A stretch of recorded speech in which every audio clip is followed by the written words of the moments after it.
అయోధ్య రామాలయ నిర్మాణ పనులు శరవేగంగా కొనసాగుతున్నాయి. ఇప్పటికీ 90% ఆలయ పనులు పూర్తయినట్లు తెలుస్తోంది.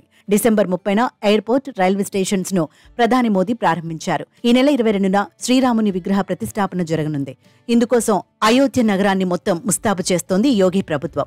ఆలయం ప్రారంభం తర్వాత అయోధ్యను సందర్శించే వారి సంఖ్య పెరిగే అవకాశాలున్నాయి. దీనిని దృష్టిలో ఉంచుకుని అయోధ్యకు వచ్చే భక్తులకు సౌకర్యవంతమైన ప్రయాణాన్ని అందించనున్నట్లు రైల్వే శాఖ తెలిపింది.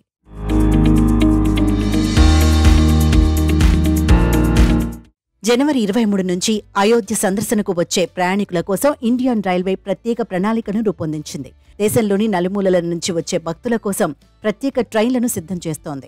ఏసీ మొదలుకొని స్లీపర్ క్లాస్, జనరల్ సౌకర్యాలతో కూడిన అన్ని రకాల రైళ్లు నడిపేందుకు సిద్ధమవుతోంది. పేద, మధ్యతరగతి కుటుంబాలు అయోధ్యకు వెళ్లి వచ్చే విధంగా ట్రైన్ ఛార్జీలను సిద్ధం చేస్తున్నారు. అయోధ్య వైపు వెళ్లే రైళ్ల షెడ్యూల్ రైల్వే శాఖ త్వరలో విడుదల చేయనున్నట్లు తెలుస్తోంది. ప్రస్తుతం అయోధ్యకు 35 రైళ్లు నడుస్తున్నాయి. రోజువారీ రైళ్లతో పాటు వీక్లీ రైళ్లు కూడా ఇందులో ఉన్నాయి.